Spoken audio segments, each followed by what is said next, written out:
Hello Petersham kids, welcome to Kids Connect. We are so excited that you are able to join us today for Kids Connect. Petersham Kids is an amazing kids program filled with lots of fun and amazing God moments. I can't wait for you to see what we have planned for you today, so let's jump into it. Hi everyone, I'm Christiane. I'm one of the Petersham Kids leaders. Today we're going to talk more about Gideon, which is part 2.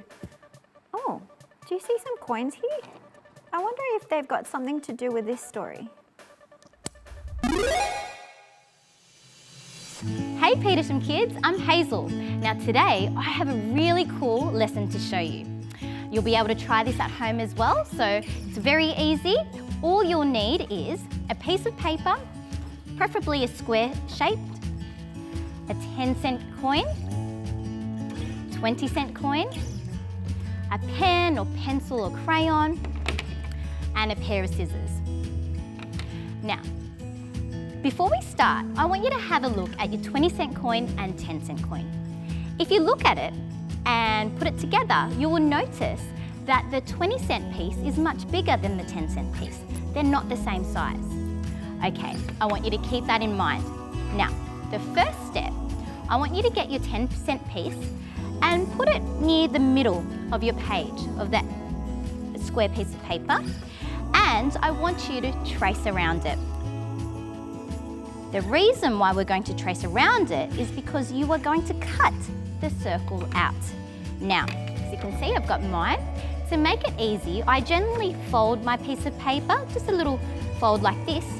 I slit the middle, and then what I do is I open up my piece of paper, and this will help me cut the circle out. So just cutting around the trace part.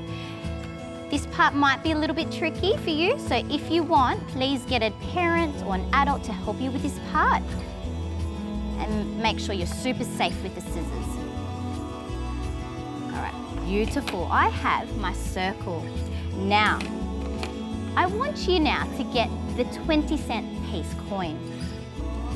Do you think I'll be able to put the 20-cent piece coin through the hole? This coin is much bigger, isn't it? And I can't seem to be able to put it through the hole. Let's try the back. No. You see, the 20-cent piece coin is much bigger, so I can't seem to be able to get it in. Okay, now, this is the really cool part. I want you, boys and girls, to fold your piece of paper in half where the circle is, and then you can fold it again. Now, this is basically just to help you hold the piece of paper when we do our next part. Open it up. Okay, as you can see, the circle is still the same. I have not changed it. I didn't cut it bigger. 20-cent piece, I can't get it in. I want you to now try something different, okay? I'm going to put the coin in the middle, okay? And now I'm going to hold my piece of paper up, and I'm going to squeeze the ends.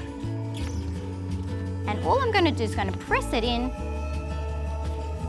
Let's see what happens.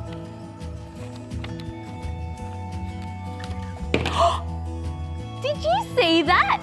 Or did you hear that? The 20-cent piece coin fell out of the hole. And if you look closely, the hole didn't rip. It stayed exactly the same. Isn't that amazing? What an awesome trick. The first way we tried, putting it through this way or the front, it just didn't fit. But when I put it in the middle, and when I held my piece of paper like this and did a movement, just squeezing my piece of paper, I didn't cut it or anything, just squeezing it, it fell out. Isn't that amazing? In the same way, boys and girls, you see, our God, He is amazing. He is so creative. And sometimes you might be going through something like an obstacle, or perhaps there's a problem in front of you and you can't seem to figure it out. You can't seem to overcome the obstacle. There's just no way. What you see, the hole's too small, the problem's too big. But the really cool thing about our God is that He's creative.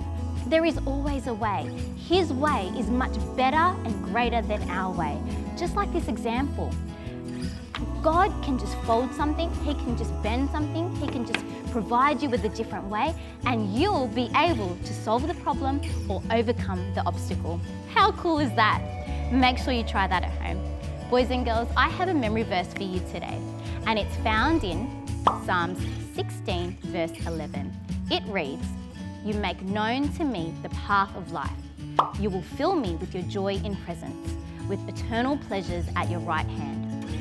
You see, boys and girls, God is always there. He will make you the perfect path. He will show you the way. His way is much greater than your way. And sometimes when we feel like we're stuck, we can't overcome the situation, we can't overcome the problem, we can't win the battle, we can't win whatever's ahead of us. Our God, His way is greater. He can help you. He will allow you to see something that you didn't see before, and He will make it known. I hope you enjoyed that. Wasn't that awesome of what Hazel did with the coin and the paper? We're going to continue learning about Gideon.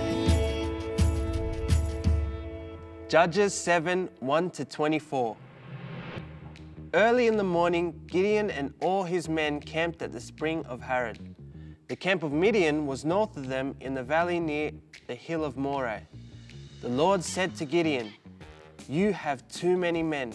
I cannot deliver Midian into their hands, or Israel would boast against me. My own strength has saved me.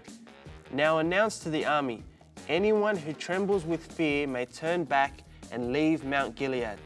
So 22,000 men left, with 10,000 remained. But the Lord said to Gideon, "There are still too many men. Take them down to the water, and I will thin them out for you there. If I say this one shall go with you, he shall go. But if I say this one shall not go with you, he shall not go." So Gideon took the men down to the water. There the Lord told him, "Separate those who lap the water with their tongues as dog laps from those who kneel down to drink." 300 of them drank from cupped hands, lapping like dogs. All the rest got down on their knees to drink. The Lord said to Gideon, "With the 300 men that lapped, I will save you and give the Midianites into your hands. Let all the others go home." So Gideon sent the rest of the Israelites home, but kept the 300, who took over the provisions and trumpets of the others. Now the camp of Midian lay below them in the valley. During that night the Lord said to Gideon, "Get up, go down against the camp, because I am going to give it into your hands. If you are afraid to attack, go down to the camp with your servant Purah, and listen to what they are saying. Afterward, you will be encouraged to attack the camp." So he and Purah, his servant, went down to the outpost of the camp.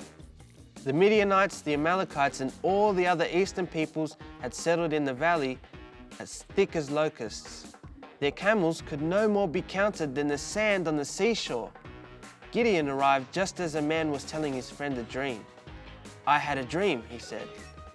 A round loaf of barley bread came tumbling into the Midianite camp. It struck the tent with such force that the tent overturned and collapsed. His friend responded, "This can be nothing other than the sword of Gideon, son of Joash the Israelite. God has given the Midianites and the whole camp into his hands." When Gideon heard the dream and its interpretation, he bowed down and worshipped. He returned to the camp of Israel and called out, "Get up! The Lord has given the Midianite camp into your hands."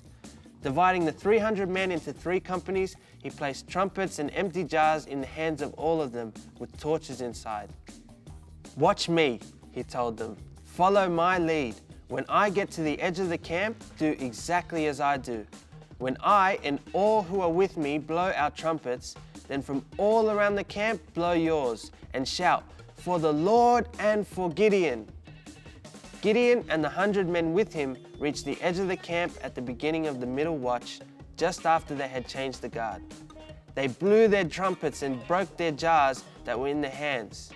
The 3 companies blew the trumpets and smashed the jars. Grasping the torches in their left hands and holding in their right hands the trumpets they were to blow, they shouted, "A sword for the Lord and for Gideon." While each man held his position around the camp, all the Midianites ran, crying out as they fled. When the 300 trumpets sounded, the Lord caused the men throughout the camp to turn on each other with their swords. The army fled to Beth Shittah towards Zererah as far as the border of Abel-Meholah near Tabbath. Israelites from Naphtali, Asher, and all Manasseh were called out, and they pursued the Midianites. Wow, what a cool Bible story. You know, we learnt so much about Gideon, but I want you guys to remember two main points. Point number one is that God's plans are greater than ours. Do you guys remember the trick we saw Hazel do with the paper and the coin? It looked like there was no way that the coin could fit through, but then there was a way. Well, just like that, in our lives, God can make a way. And point number two is that God is victorious. You know, if we follow and obey God, He will lead us to victory.